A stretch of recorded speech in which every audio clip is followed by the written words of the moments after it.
So this Kirk Franklin, God's Property, Kirk Franklin and New Nation, God's Property album. My mom used to run that album into the ground. Man, run the album down. I knew I always wanted to be behind a mic in whatever capacity that would be, right? So I want to try a radio show. And I'm like, okay. So we had this radio talk show called Agree to Disagree. So then we had a Sirius XM channel at Howard, HUR Voices. So they were like, we want to pick one of the student shows to be on the Sirius XM talk channel for Howard. So they picked Agree to Disagree. So that's when I really got into radio and kind of started my career with Sirius. I got to interview so many incredible people like Kelly Rowland, John Legend, Bruno Mars. I was really talking to the people and it was so fun. It was really fun and I wouldn't have traded it for the world.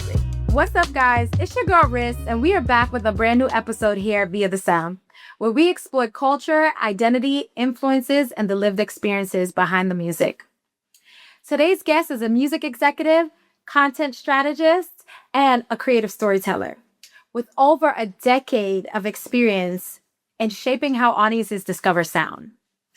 She is an author and formerly a SiriusXM host, and she's also led global initiatives for editorial programming at Tidal. Guys, please welcome Tonya Nelson Fisher. I'm so happy to be here. Thank you, girl. Thank you for making the time. Of course. Girl, for you, why would I? Come on, let's go. You my girl. I'm going to be here regardless. Thank you. Thank you. And I'm proud of you. Thank you. Let's pause, okay? You got your host hat on. Thank you. Normally it's you. Normally it's you. I'm on my toes, guys. Normally it's me on the other side asking the questions, but today I'm here in support of you and I'm excited. Please, I hope I articulate myself well and I give you what you're looking for, but let's have a good conversation. You've done so many wonderful things in the industry, and I can't wait to just highlight you and let the people hear. I'm excited. Come on, let's so do happy it. to be here, and I'm proud of you. Thank you. So I want to start with breaking a little ice, some icebreakers. Describe yourself in 3 emojis. Ooh, emojis. Okay, so my number one emoji that I'm constantly using is you know that one? It's I'm crying. Because I'm just so dramatic. Okay. Everything I'm like, ugh. You're why? expressive. I'm expressive, yeah. So there's that one. And then I love the heart hands emoji. Okay. Because I love everyone. And the hug emoji. I feel like the hug emoji is so slept on. Really? It is. When I pull it out, people are like, I forgot about this emoji, but I needed a hug right now. I am not that big of a hugger. I'm going to send you hug emojis all the time now. Yes. I have to kind of really like the person. I'm very weird about people touching me. Very weird. Okay. Yeah. Please. No, I'm kidding. But yeah, those are my 3 emojis. I'm about love and just expression. What is a song that takes you back to your childhood? Well, it's always going to be Stevie Wonder. Me and my dad and my mom love some Stevie. But a lot of long drives in the car with my dad is where I have my love, where I got my love of music. So I'll say As by Stevie Wonder. A quick rapid fire. Cool, rapid fire. Sunday morning service or a Saturday night R&B concert? Sunday morning service. Okay, I'm just checking your temperature to start. I mean, the last decade when it was in my 20s now. But I'm elevated, so I have the family and stuff. I'll be tired on a Saturday night. Okay, fair. I need my sleep. I feel that. Radio era or streaming era? Radio. Okay. And no shade, no tea. Because, most recently I've been in streaming. But I just love the radio era. Okay, classic. I mean, the radio era was really a scene. I mean, I was really growing up in that time, but I remember Steve Harvey Morning Show when I'm going to school. That's how I really used to get that good music, to be honest. Curate the playlist or host the show? Host the show. Okay. Radio girly. I started in radio. I love personality. I love chatting. I love to kiki. So, Kirk Franklin or Fred Hammond? I know. I used to work for Kirk. I know. We're going to get into it. I just wanted to see if she was loyal. I just wanted to see. But Fred, we love Fred. We love him. But I'm going to say Uncle Kirk. Come on. All right, cool. So let's dive into it. Who was Tonya before the titles, before working in the music industry? Who was that 7-year-old Tonya growing up? Woo, 7-year-old Tonya. Only child. the TV basically raised me. Really? Yes, I used to come home after school and like watch all my little shows. Boy Meets World, Sister, like Martin, In the House, like me, TV, entertainment. But think about Martin when Tyrese would come on, Biggie would be on. Like you see all Yeah, the stars. Yes, you see the stars on the show, and I'm like, wow, like that looks so cool. Like I always knew I wanted to be in entertainment somehow. And then I would watch like TRL. Okay. Destiny's Child, TLC. I remember very specifically like when TLC dropped Fan Mail. Yeah. I was about 7 or so. Child, I think I was still being thought of. I'm not even gonna lie. I think I just got cooked in the oven. Just coming out. Maybe you were baking. But yeah, so TLC dropped Fan Mail, and No Scrubs was like the #1 song on the radio. I know that one, y'all. Yes, okay. I know that one. So I remember like I always wanted to be T-Boz. Really? Always wanted. I feel like everybody wanted to be Chili. Well, shout out to Chili, but like I love that you wanted to be T-Boz because she was the lead. Like, come on, she was the Beyonce before Beyonce was Beyonce. Like, I wanted to be the lead. She had that like really cool raspy alto voice, and so my friends would fight over who's gonna be Chili, and I would be set like waiting, T-Boz ready. Like, I'm ready when y'all ready to go. I got my character, my persona. Great. Y'all figure it out. I remember one time I was in my room and I was like, all right, we're playing TLC. Like, let's go, y'all. Like, let's go. And then I was like, she's my role model. And my mom heard me say that. And I was like, what do you mean? Like, I'm not your role model. I'm like, no, I'm just saying. Like, I'm just excited to sing. We can't crack jokes with moms, specifically Caribbean moms. I know. Your mom is from the Caribbean, from right? Barbados. Okay, big up my Bayesian. Yeah, she runs a very tight ship. And my dad's American. So, like, my dad's from New York. My mom's from Barbados. It's like the cute little New York Caribbean meets like New Yorker Queens boy love story. I love that. Yeah, they actually met at Carnival in Montreal. Like him and his boys went up to Montreal to Carnival, and then he met like the girls. Everybody got a girl, and then he got her, and then they had me. I actually really love that. I love that. That is a very beautiful love story. I love that. Yeah, so that was like my life, like TV, music videos. Like I was really into all of it, just trying to emulate what I was seeing, singing at school, in church, plays. Like I was always very into, just being on a stage, performing, dancing. That was just like what life was about for me. So your mom was from Barbados, your dad was American. You grew up in Queens, right? What kind of music or sounds were you hearing? Were you being introduced to by your parents? Okay, so my mom was like the Calypso queen. Come on, big up. She was like the Calypso queen, and she loved everybody, like Allison Hines, and she loved Bob Marley. Like she loves like the classic reggae stuff. And then my dad was very hip hop heavy. So imagine but he loved rock too. Like he used to have me on the Beatles, Janis Joplin, but also Stevie Wonder, Prince. Like that's our boy. He would just play music all the time. And because I didn't live with him, we were always in the car together, going places. Like he would pick me up from my mom, and we'd go somewhere. And all the sounds that he was playing, Simon and Garfunkel, like random things. I'm listening. Like, why are you playing this? He expanded your palette by introducing you to that. My palette. And so I appreciate it so much now. God rest my dad's soul. Like, but those moments of playing music together in the car, that just became so embedded in me. So it just really like he expanded my palette, my taste for music. And I didn't appreciate it much back then. But like now, it's really, when I think back at it, I'm just really grateful. I'm really grateful.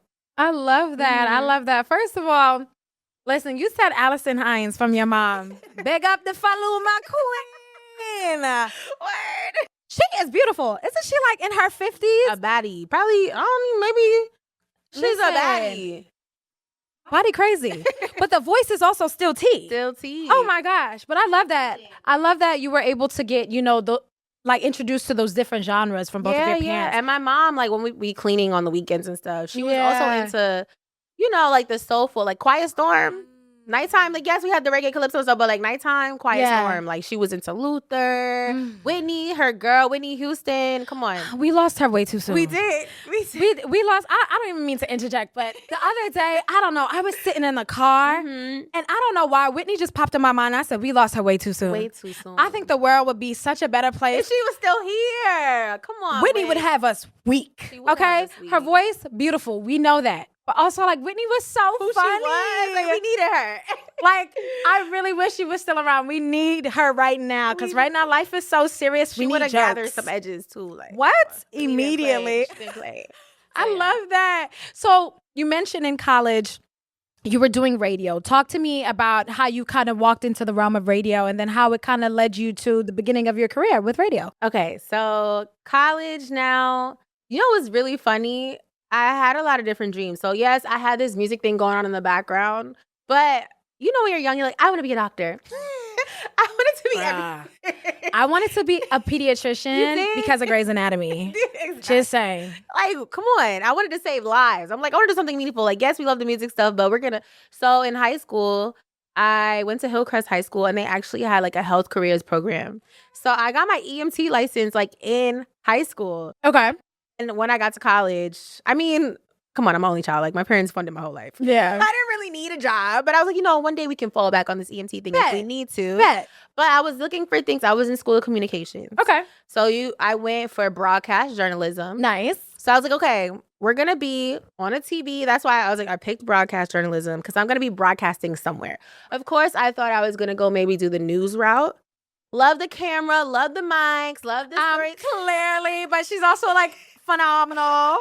Thank you. You too. Thank you. So I was lugging my cameras around campus. We're setting up. I'm a one-woman show, okay? We're taking out the microphone. We're doing the camera. We're interviewing people, man on the street. Yeah. Like, we're doing all of it. And then I realized, I was like, yo, we have a radio station here. So I don't have to only do broadcasts for TV. Like, I could try radio. So I took a stab at it. A couple of my friends, and I came up with this show. And my dad was like, he was like my sounding boy. So I would call him. He'd be like, why don't you try this? Why don't you try that? It's like, why don't you try a radio show? And I'm like, okay. So we had this radio talk show called Agree to Disagree. It was 3 of us. We would always have like a crazy topic. One person would agree, one person would disagree. And then you had like the neutral party. So we did that for a while. And then that show kind of took off. And at that, thank you. At that talk radio show at the station, like we became like the #1 show. So then we had a Sirius XM channel at Howard, HUR Voices. So they were like, we want to pick one of the student shows to be on the Sirius XM talk channel for Howard. So they picked Agree to Disagree. So I was like, okay, so our show will be on there sometimes. And then I needed my internship for junior and senior year. So I was like, okay, Sirius XM, our show's on Sirius XM. I'm doing radio. Yes, for my classes, I'm doing more so news. But I was like, okay, radio is fun. Like, I'm enjoying it. So that's how I was like, okay, Sirius XM, I need the credits. It's up the block. It was literally like I could walk to Sirius XM from Howard's campus. So that's when I really like got into radio and kind of started my career with Sirius. That is so dope. Starting your career with Sirius, I think that was so divine, so divine. So there was a moment where you went to a Kirk Franklin concert when you were 6 years old.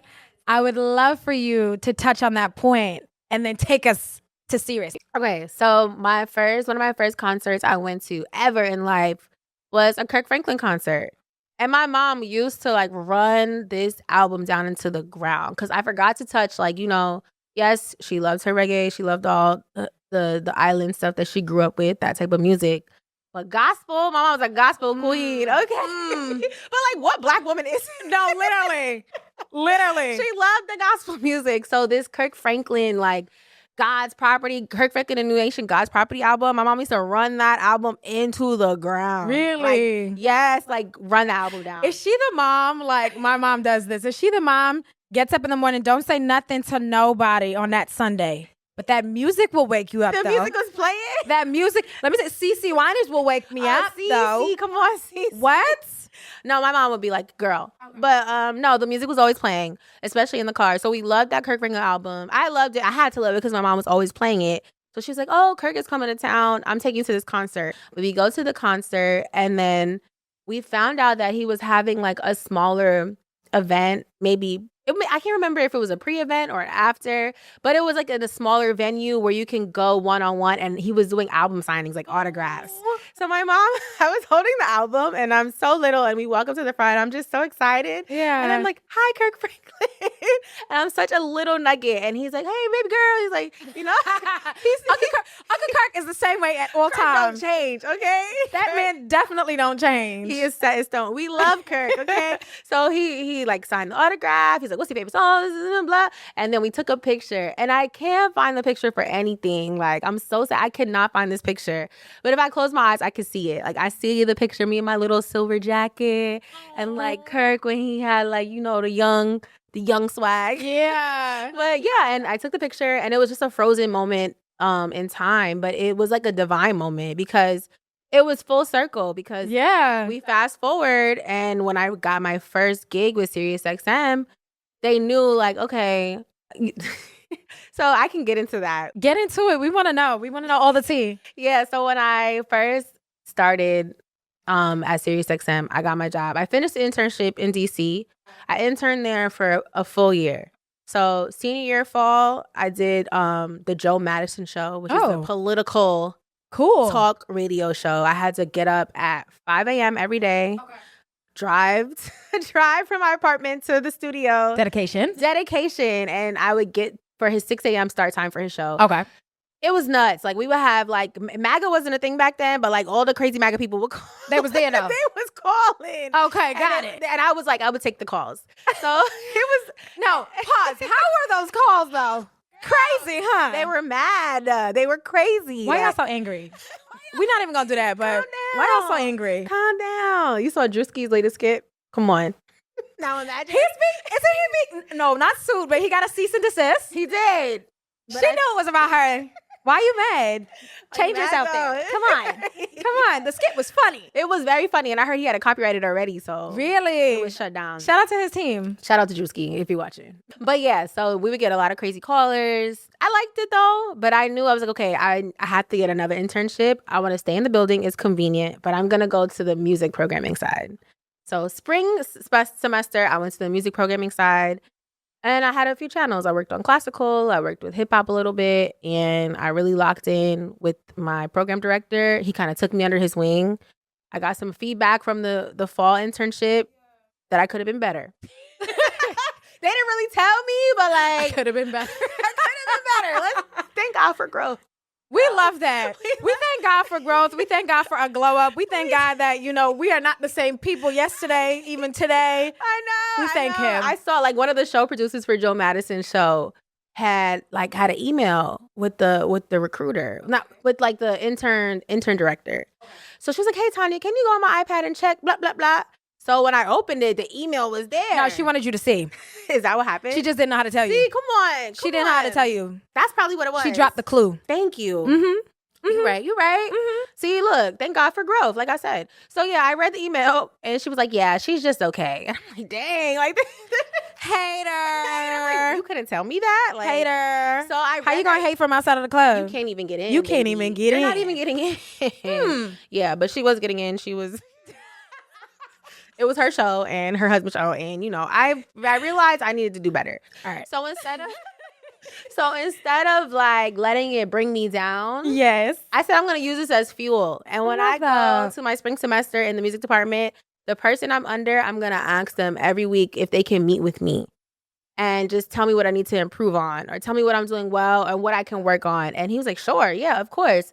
So every day, like every week with me, every Friday. And then I helped with classical. I just helped with different program directors and their channels.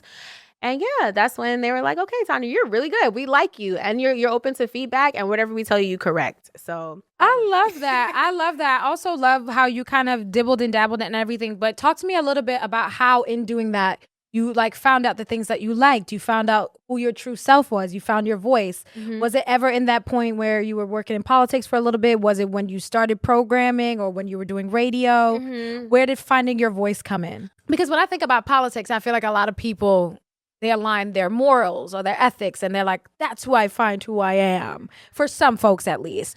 Or for a lot of other folks, maybe they find themselves through music in some way. But how did you find your voice? I think music was a little bit more my speed, right? I think when I did the fall internship with the Joe Madison Show, like he's a legend in the politics game.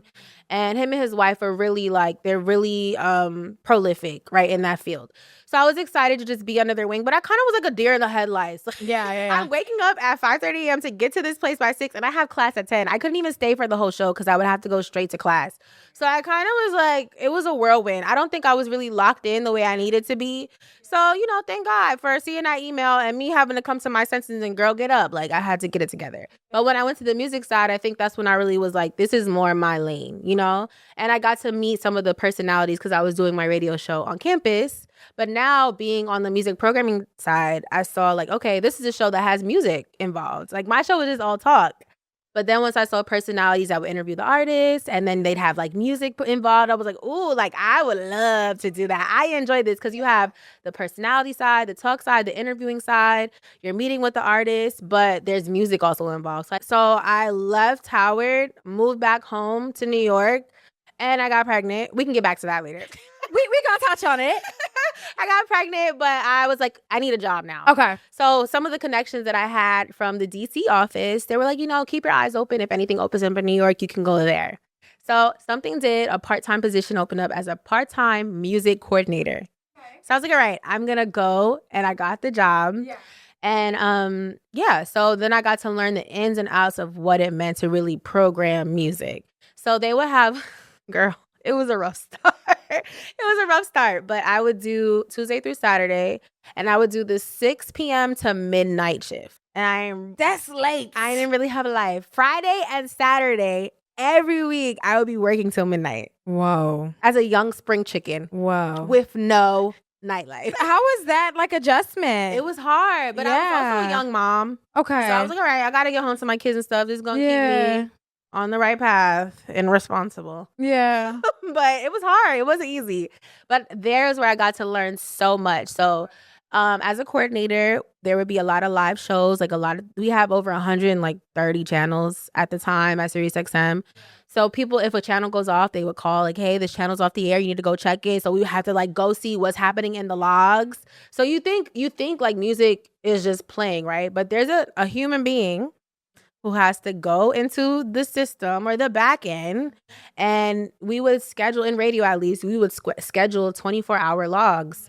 And you would see like, okay, this hour has these songs. How many male artists are in it? How many female artists? What are the BPMs of some of the songs? Is this song is like a fast tempo song? We can't have this go into this slow tempo song. So we need to have like a mid tempo song in between. Like there's a lot of science that goes into it. Yeah. So that's why I learned about clocks, right? So you would have clocks like in your music logs, and this clock would have say it's an R&B station, right? Heart and Soul, which was one of the channels that I ended up working on and I was a coordinator for. On Sunday mornings, they would have a show strictly for like up and coming R&B, like new R&B acts. So those clocks for Sundays would have a certain amount of hours where it would just be for that new music show. Okay. So there's literally a person who has to go and make sure the clocks are set up properly, like the right artists. It's a lot. It's a lot. You see how much we don't know behind the scenes? We're just listening to that station like, ooh, this station is bopping. Good. It's hitting for me. I love it. But there was a program director. There's a science behind and it a coordinator who had to put it all together. Wow. And so, and then when artists would come in, come on, now we got to work with talent. I have to write drops. And when this person comes in, I need to record these drops for my show. Okay. But then some people can't read. Come on now. Reading is fundamental. Crying. Not some people can't read. Some people can't read. Some of these artists cannot read, okay? What's the last book you read? What's the last book you read? Me? Yeah. Let Them Theory by Mel Robbins. I haven't read that yet, It's time. A lot of folks have been like, read it. The last book I read actually was The Alchemist. My friend, he told me, I know it's been around for a while, forever, but I haven't read it. And my friend was like, you haven't read it? He was like, you need this right now. That was a good start. And you know what? I did. It fed my soul. It was so good. So good. Yeah. But that's incredible. Thank you for kind of walking us through the science of that. I think a lot of the times, like we said, people are literally just listening to the radio. They're not thinking about everything that goes behind it. So, okay, you're writing the scripts, the questions. Walk us through. Were you ever the one? Was she talked about being not in front of the camera, behind doing the interviews? Walk us through that process. How did you get to doing that? How did I get there? So, there was a point where I had about 4 to 5 channels I was juggling. Yeah, and I was at Sirius for about 7 years. So That's I went beautiful. from part-time to full-time. It was a whole journey, and I switched out with a lot of different programming directors because every channel had a programming director Yeah. with their own set of ways and the way they like their stations programmed. And I had to get used to a lot of different personalities. But I knew, like, okay, as I get close to some of these people, I know my goal is to be on air one day. Like, Okay. I want to be on air. And most of the talent that have, like, Sirius XM, one thing that they're good at is cultivating the talent that's in the building. So many of the people who started as interns and they're on the air, they started there. So I was like, love okay, that. I had examples of people around me who they started where I was and now they're on air. I love So that. when I was on Heart and Soul, there was a show called the Platinum 20 Playlist Countdown. It was a weekly show, air every Saturday morning, and it was just like the top 25 or top 20 urban AC, like grown folks R&B music. So I was on the boards and I produced that show for a couple of years, and then the co-host ended up leaving.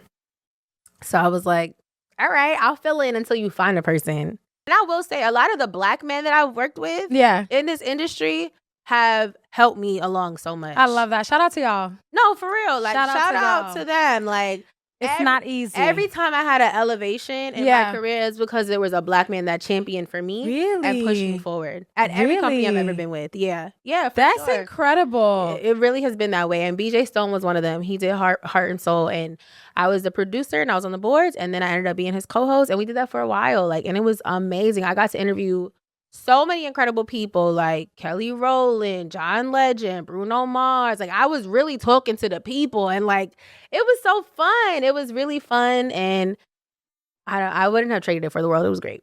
I love that. So, in talking to the people, talk to us also how you went from radio into streaming and being at Tidal. It was COVID. Yeah. I had a lot on my plate. I think it was great, right? There were a lot of people who were in my corner, but I felt like sometimes being there as a young Black woman Yeah. who was kind of pigeonholed into the urban lane Yeah. of radio, I felt like the odds were stacked against me. A lot of the times, the people who worked with like the pop channels or like the Yeah. channels that were more mainstream, Yeah. they would get ahead quicker. And that's just kind of the way it was set up, Yeah. right? So although I was so grateful to like I said, there was Dave, there was BJ, like these men who really were uplifting you. uplifting me Yeah. and showing me, like teaching me how to program music, teaching me how to Love do it. Music Master, like Yeah. teaching me how to be a programmer.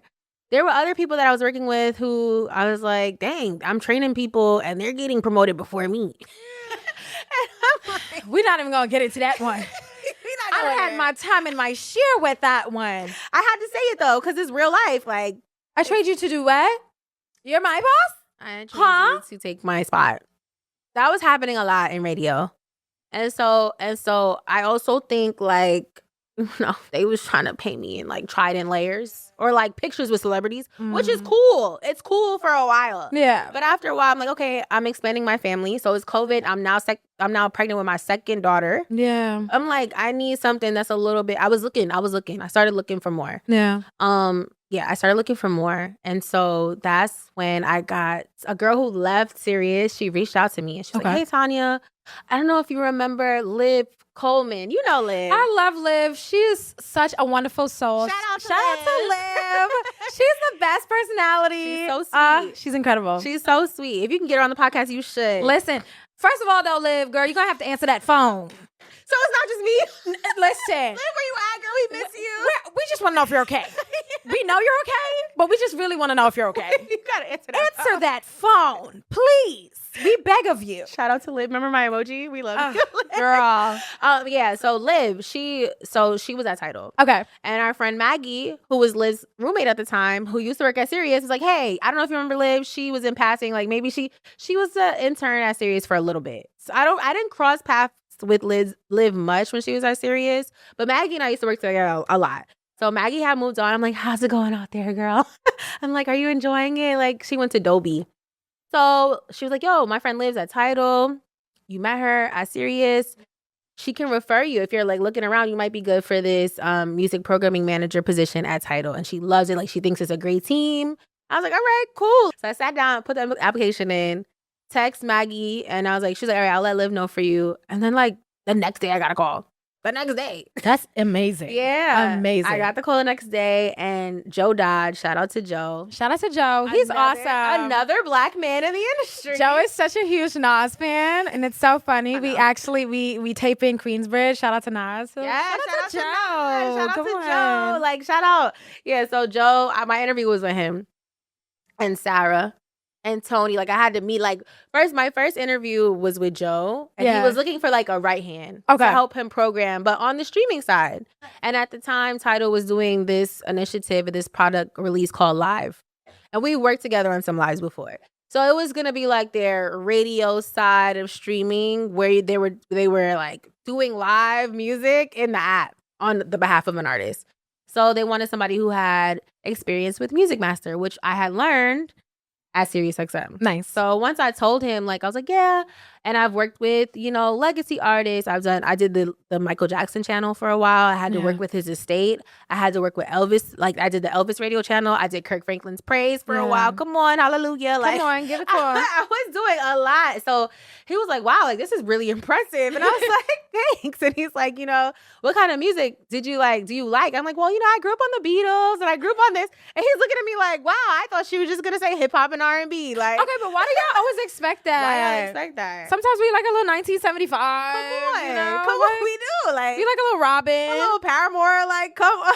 Paramore was okay. They're pretty much black though. Like, when you think about it. Listen, well, Haley is. Ignorance is your new best friend. Listen, come on. I knew that. Hello. So yeah, I did like the first interview with him, and then I had a second round with like so many people. So I was like, okay, they're feeling the girl. Like, let me button up.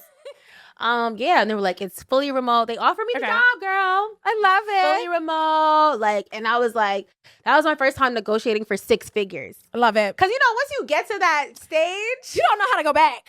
You're like, we're not going back. I'm at a level now. We're not going back. We're Standard moving ahead. Come on, we're moving ahead. Israel, come on. I needed something like a little more slower paced. And it was work from home. And now I'm learning the streaming side, how to do playlisting. And like, okay, this is the new release schedule. I'm getting to know more people with the labels. Like, I'm meeting people like you. I just want to thank you guys for hiring Tonya, because then, like, literally, how would we have ever met? Right. We wouldn't be here. We worked together all the time. We did some wonderful campaigns together. We did. And I'm just so grateful. I'm really grateful that we really got to partner together, but then it led us to actually becoming true friends. Like, I love friends. Like, you came to my church. Like, we be here. Like, you my girl. Listen, our breakfast dates, let me tell y'all something. We be talking. We be chatting. Honestly, it's so healing. We do gotta put one on the books. It's so healing. But I'm so grateful because also too, just like in the industry in general, I think a lot of things can be super transactional. And a lot of times also people want to keep things strictly professional, which is really great. You should, keep things to a standard. But I think it's also really wonderful when you find your people. Yeah. When you find your people. And Tonya is one of my persons. Yes, so I just love her. I'm so happy we feel the same way. She's like, you and me will never part. Come on. Now, but listen, honestly, like a soul sister. Like, do you see how we kiki? Do you see? We could do this all day. We really could. All day. Why not? But yeah, no, I'm happy I met you. I love it. I'm happy I met the people that I've met. Yes. Like when I transitioned from radio into streaming, that was a life-changing God moment where I was like, wow, this is the new path for me. Yeah, it really was. Like, radio, loved it down, but I was burnt out. We could get into burnout all day. She said burnout, and I think I got triggered. And I want to segue into this game of Rate the Take. Don't be nervous. It's fun. So actually, you're going to say, if you agree, you're going to be like, facts. Word. If you disagree, cap. Okay. Or if it's like, I'm kind of in between about this, complicated. This is my show. Agree to disagree. What? Come on. Okay, so facts, cap, complicated. Facts, cap, complicated. Okay. What you got?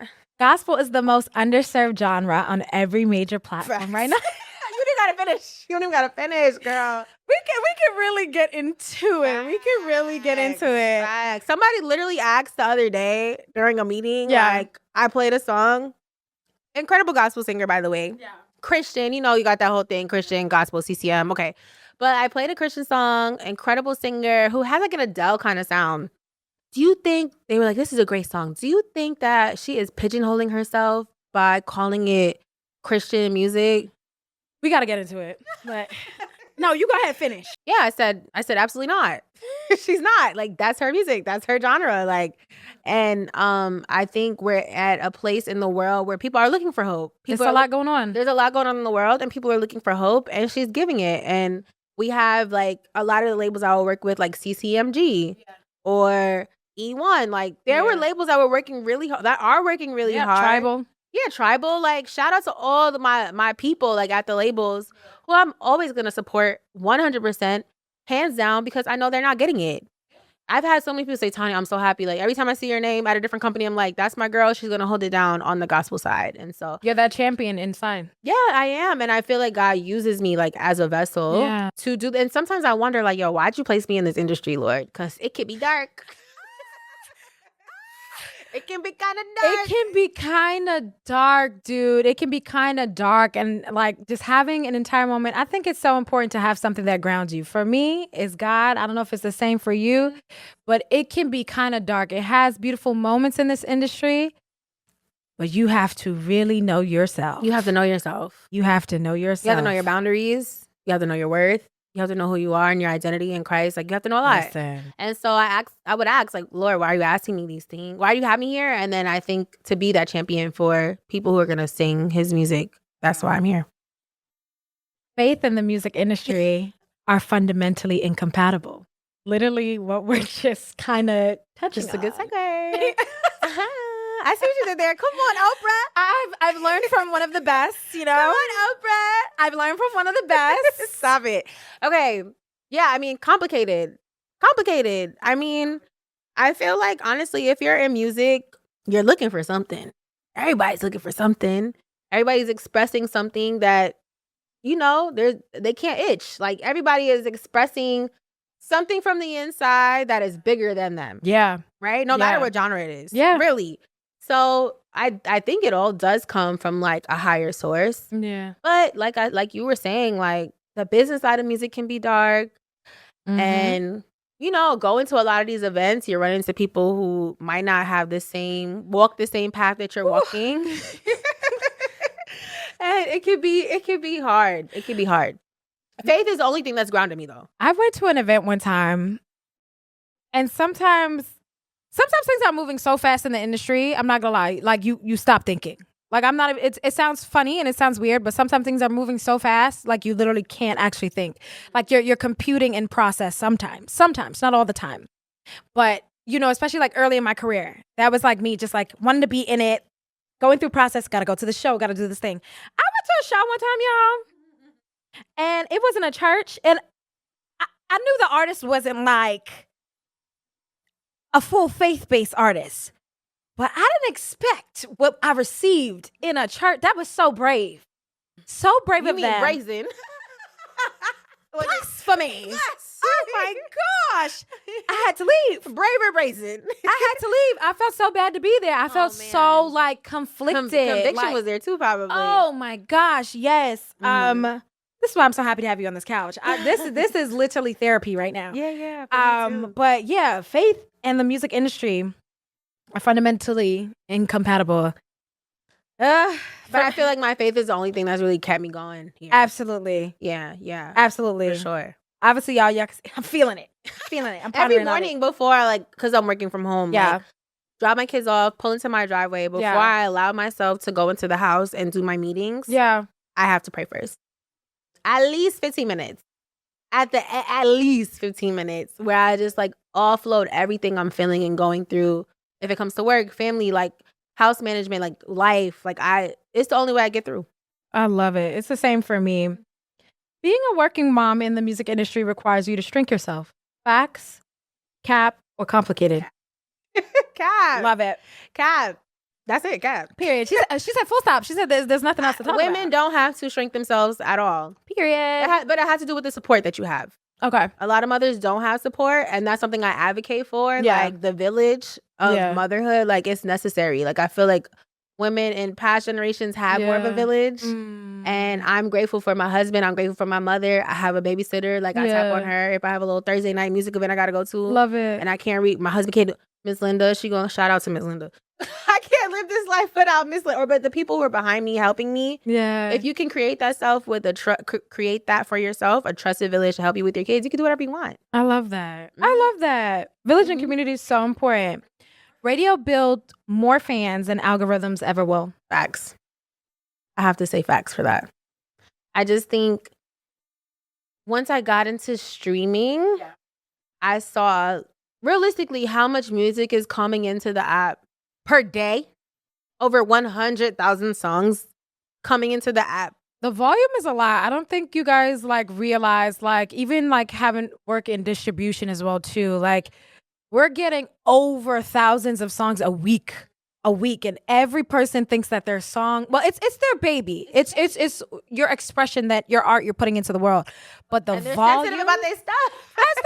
as they should. That's the business side, like tapping into me, as they absolutely should. But like, there's so much volume. It's so much. Like, there's way less barriers So much to volume. entry. But it's a lot to sift through. And I think radio created that fandom. Because remember calling in, yo, can I hear my song? Can I hear this? Yeah. Like, I don't know if we're ever going to have that again. That's really true. I don't know if we will have that. I feel like radio is still important, because when you do hear a song, that it kind of means like it's really traveling city to city, county to county, globe to globe. But like I mentioned in the beginning, I think also people don't have as much access to radio. People don't really have cars in New York City, in my opinion.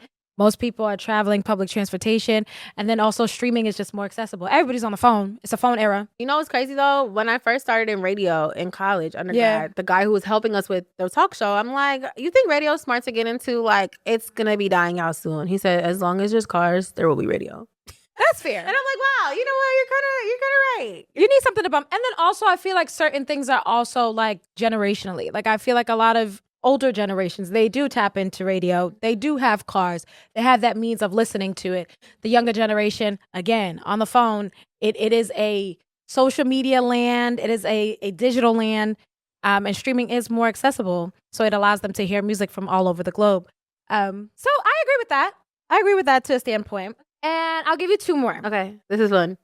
The best music execs are failed musicians.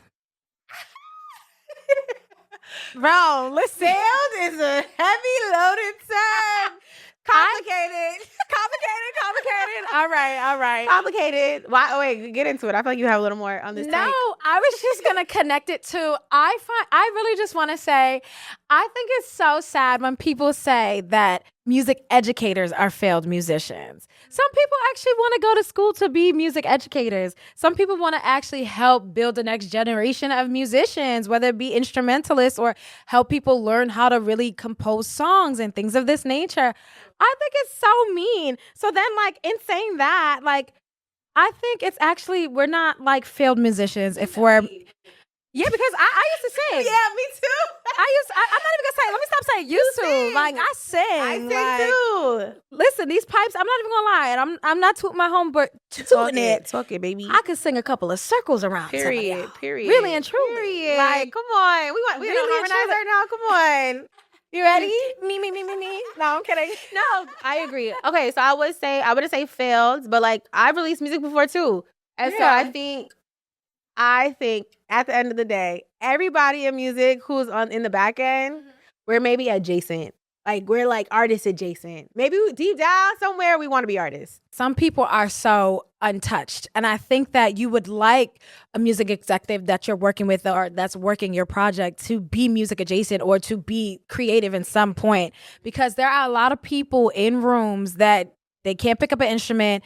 They have no sense of music theory. They don't have an ear. They don't have an ear. They may have, like business knowledge, financial knowledge. Like those things are important as well too, but have no creative sense. And they're making decisions. So don't be out here calling people failed musicians. You said it, not me. Ow. Yeah, I do think everybody in the industry, though, we got a little something. Everybody got a little something. That's true. And the last one I'll give you.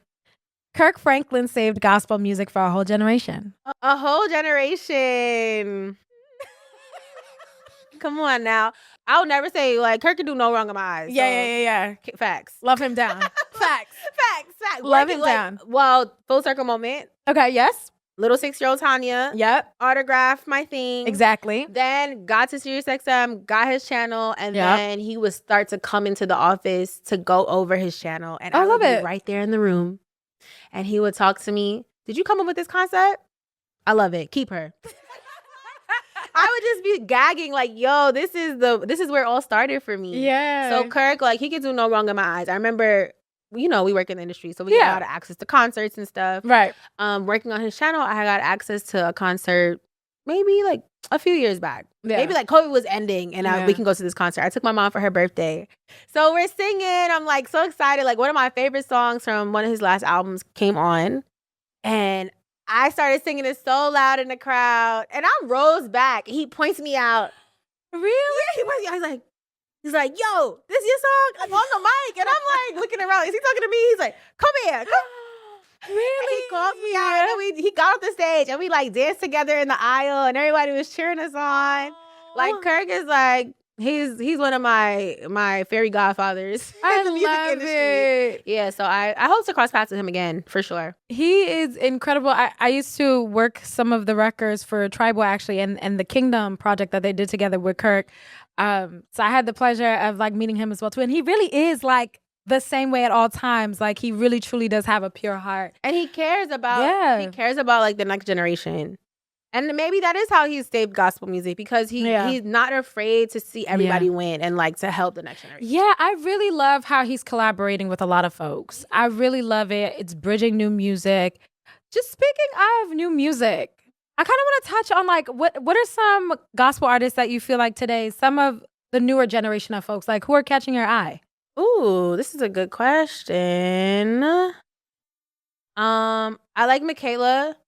You know Michaela? No, I'm not familiar. I'm gonna put you on. I heard you playing Anike. Put me. That's my girl. When I came in, you were playing Anike. That's my girl. That music, T.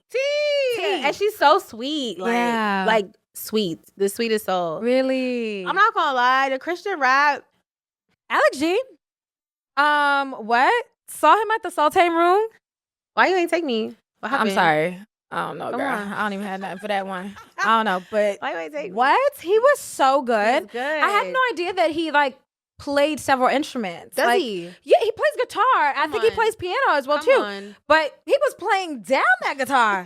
I just had to shout him out. I literally on the way here, I was bumping his new song "Under the Blood," and he used the sample from that clip that's been going around with the Jamaican church where they're singing, Jesus, cover me under the blood.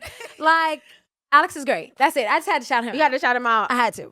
Yo, don't sleep on Hobie. I love me some Hobie. I was listening to him too. Come on. It was good. It was good. There's this one of his, when he just, every time he gets in the mic, he's like, Spirit, speak through me. I'm like, whatever he says, I'll be like, speak through him. Do it. Do it, Lord. Like, I love Hobie. Yeah. Some of his songs make me want to cry. And I'm like, yo, this is hip hop. But like, They're so good. the spirit behind it is so awesome. It's so, Lizzie, she got a little hot sauce on them vocals. Hot sauce. Listen, a little chicken grease. A little chicken grease. A little chicken. A little mac and cheese there.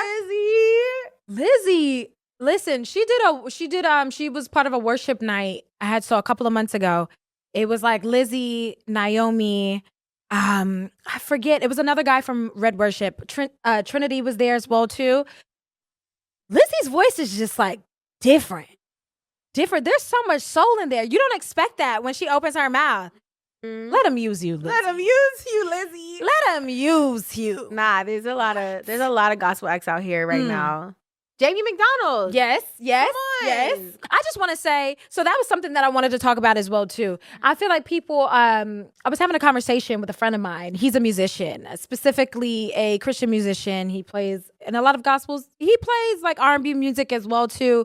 He plays in a band, but he's really like more in depth with gospel music. And him and his friends, they kind of argue all the time in reference of, is the gospel, not the gospel actually in the word, but the creativity of the music, is it progressing?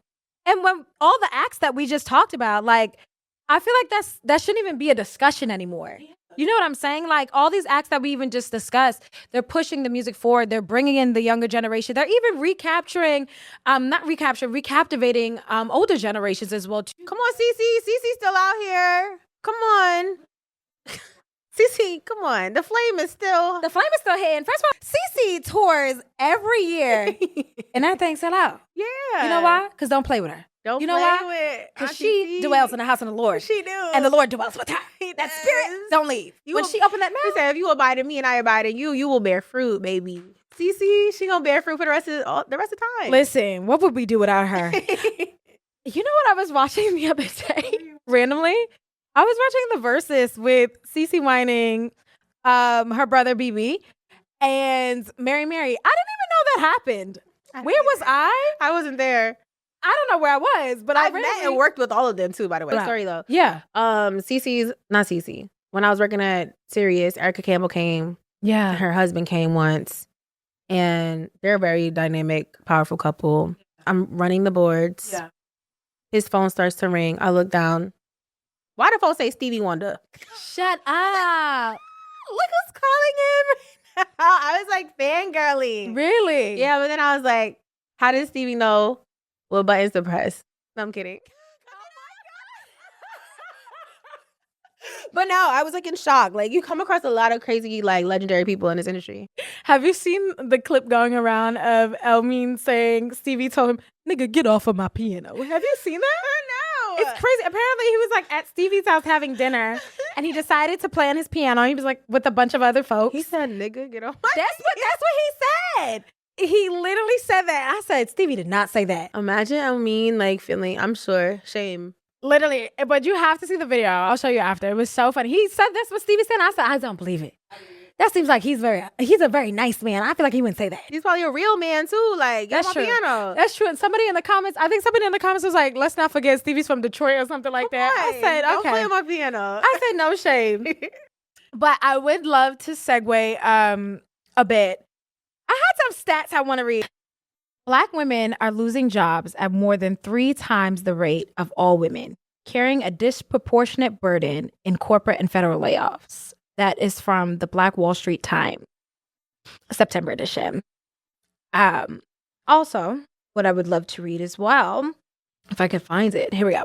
In 2025, Black women were disproportionately exited from C-suite and senior executive roles, often quietly, often swiftly, and almost always under the convenient language of restructuring. These departures were not a reflection of performance or preparedness. Angela Alexander, executive director of NCTRC, and that was sourced from Essence, January. Let's kind of talk about it. I'm kind of trying to find, how to dibble and dabble in that.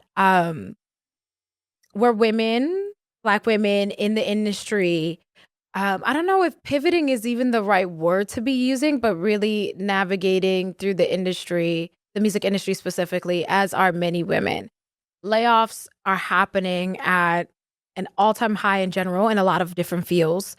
But specifically for, the music, media, entertainment world, a lot of folks are getting laid off, but it mainly is like Black women in great positions that have done incredible work. And it's not at a, how should I say, it's not towards their performance at all or their intelligence, their capabilities. It's just like it's kind of happening with no reason other than it's like we have to save budget or, we found ways to use AI or, we're just simply restructuring. We didn't hit our numbers this year. I don't know. I just kind of maybe want to talk from the space of being Black women and being in the industry and knowing what it feels like or knowing what it is to be in those rooms and what we provide. At the rate that we're losing Black women in these rooms, what do you think the music industry, consumers, fans, that's really broad, but what do you think is missing when Black women are not in the room? Ooh, girl. What a question. Yeah. I was trying to figure out how to get us there appropriately. You did it. You steered it. Yeah. When we're not there, I think you don't know how many people I've heard, like outside of a meeting, people will come to me and say, Tonya, thank God you were there because you kept it real. You kept it real in a way where I don't think they were ready for it. And so I think when we're not at the table, sometimes discussions aren't happening but it's discussions that are culturally relevant and discussions that if y'all don't have it at this table, once this initiative and this campaign goes out and it has your company's name on it and X eats it up and tears you to shreds, clock it. If you would have had one of us at the table, we could have stopped you before you put it out the door. Clock it. So I think there's a level of realness that Black women just naturally carry. Like it's hard not to. It's hard not to. We don't have time for the patty cake. nonsense. Like we always have to get straight to the point. Yeah. And I feel like that's just ingrained in us. And you're missing, just in general, that diversity. You're missing that front. Like there's a total palette that's missing when you don't have Black women in the room. So yeah, I just wanted us to kind of touch on it. I don't know. And I have so many dope friends who are in between jobs right now. Absolutely. And it's like, it's kind of shocking, but it's also kind of something that at this point, like I'm getting used to. Yeah. Which I don't want to be getting used to. And it's so sad because I said that the other day as well too. I went to an event and it was a networking event. I feel like a lot of the people in the networking event were unemployed. We're unemployed Black women. Like everybody was networking about being unemployed. What opportunity? Everybody was like unemployed. Everybody was looking for something. It was everybody was looking for something. But I just find it so interesting. We're going to events, we're going to these different spaces, and there's so many people that you hear every day. You see a new LinkedIn post, a new open to work, and it's a Black woman. It's devastating, and it's devastating that it's feeling normal. It's devastating that it's kind of like your friend tells you, or you hear about another person, you're like, well. But one thing I want to say is this is not indicative like of our worth. Yeah. Or our skill set. Yeah. A lot of the Black women that I know in the industry, whether they're writers or they work on the TV production side or they're on air or they're in streaming or distribution, extremely talented. And I know sometimes you could take it on like, what did I do? Like it was about me. It's not about it's not about you. It's not about you. It's not about you at all. I want to make it very clear. Where's my camera? You know how they say, where's my camera? Where's my camera? Right here. I see you. It ain't about you, sis. Keep your crown on. Keep your head held high. And whatever's for you is going to find you. I love that. So let's switch gears a little bit. So we talked about how Tonya worked in radio. She worked in the side of streaming, storytelling. Tonya is an author. Oh, she is. We added that to the list last year. Yeah. About a year ago. Yes. So tell us about the book. My children's book. Yes. It's called My Friend JC. Love it. JC stands for Jesus Christ. Love if you it. didn't catch it. But I've been going to church at Hope NYC. Shout out to my church home. Shout out to Hope. Yeah. Wonderful. They also have a cafe, Compass. Yeah, come on. Plug. I've been going there for about 7 years now. We started when my daughter was around 3. So she would go to Sunday school and she would leave Sunday school with all the questions. I was like, yo, what is she, like a Bible scholar? Like, I don't have all She the was paying attention. She was paying attention. And she's like, I have another God question. I'm like, okay. And I would have to crack open that word, baby, because I didn't have the answers. And I was like, dang, this girl is very smart. So the book was inspired about the questions she would ask me after Sunday school when she was a little dot. And I worked on it over some years. And I worked with the illustrator and like over months, I would just like send him the next page and he would illustrate it. I'd pay for it page by page. But I was like, I know one day I'm going to put this out into the world. And I've just always been a person who I'm just going to play seeds. Look, the seeds is going in the ground. I don't care if it's music, if it's a children's book, if you literally only live once. I auditioned for a TV show 2 weeks ago. Come on. So we can now expect to see her on the big screen. We'll just, keep tabs on her socials. I'll get the text first. You will. Maybe I'll tell you guys. Maybe, if I can. But we'll keep eyes on the socials, so we'll be ready for the big screen. Happens, but you live once. Like, so you just got to, everything you have in your heart, that's how I feel. I put it out there. And so I put out my book about a year ago. I put it out Easter weekend, 2025. Easter is quickly approaching. But my friends and family brought it. Yeah. And I need more people to buy the book. So where can they find it? They can find it on Amazon. I'll give you the link so you can post it with the Period. episode. Okay. Period. My friend JC by Tonya Nelson Fisher. I love that. It's so incredible. And honestly, it's really inspirational to hear. I think sometimes we always think that life has to be super linear. That was something that I thought for a very long time. And I love when I just hear that my friends are doing incredible things like, come on, author to the list and about to be actress? Come on. Can I be an extra in your movie? No, it's not a movie, girl. You know The Traders? No. The TV show? No. It's a game show. They did an open casting call and I went. I feel like that would be so perfect for you. You're so like comical. She's so expressive. You know what show I would do though if no, you know what? We manifest great things. Because I was thinking 300 things at once. What are you about to say? You just scared me. I would do Mr. Beast's game show. I don't know if you know about it. I literally was about to be like, I don't think I would win. But you know what? We speak the good things. We speak the good things. Look. I just want to say I'm actually super competitive. Me too. I'm really competitive. It doesn't ever look like it, but listen, you invite me to a sports event, I'm going to try my best. It's on and popping. It's definitely on. You remember you came to Family Day at my church?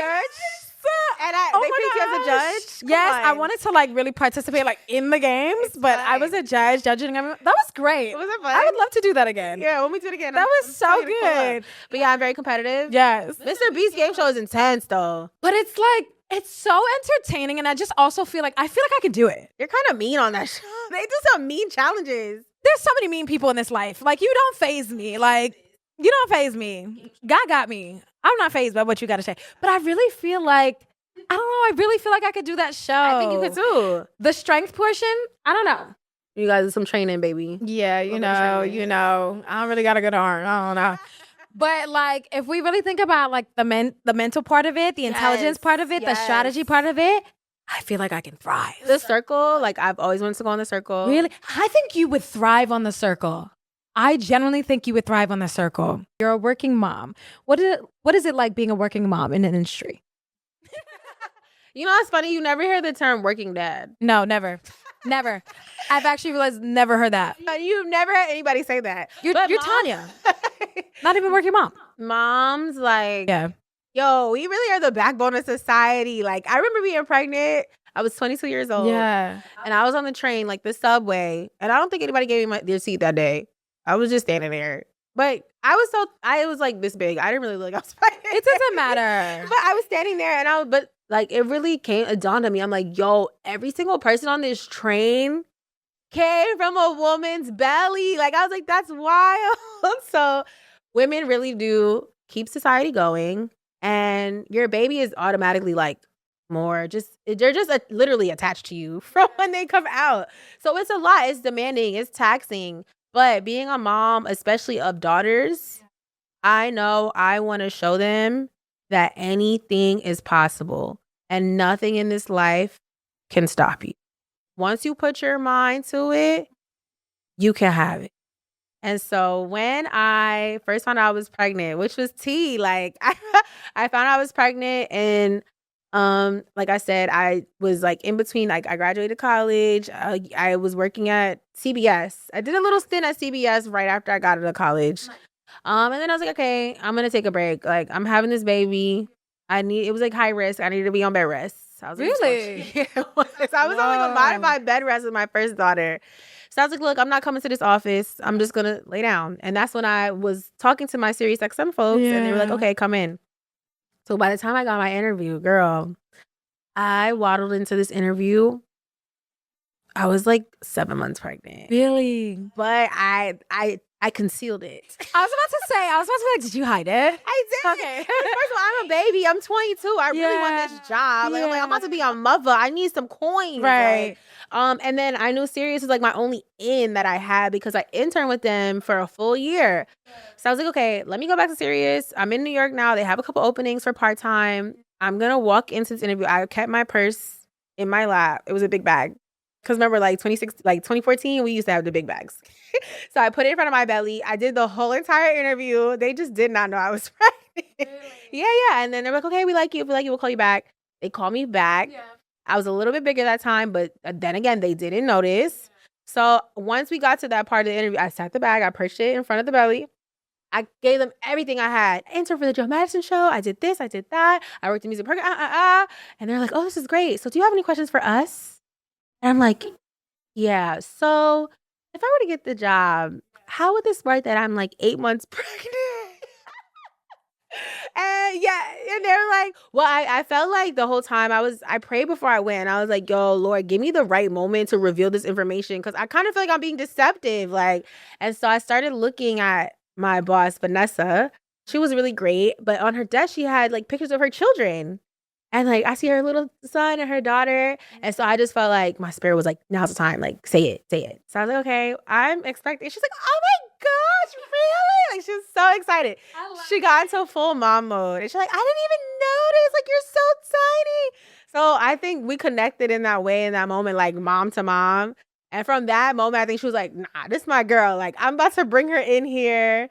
So yeah, I went on to get the job. Yeah. Mind you, they're like, there might be some time in between where you can start and like, you know, and I was like, okay, I might have my baby by then. And they're like, no, it's okay. Like, don't worry, you got the job. So by the time they called me, I was like, yeah, my baby's born. Like, so I can't come in yet. So they're like, okay, we'll give you 6 weeks.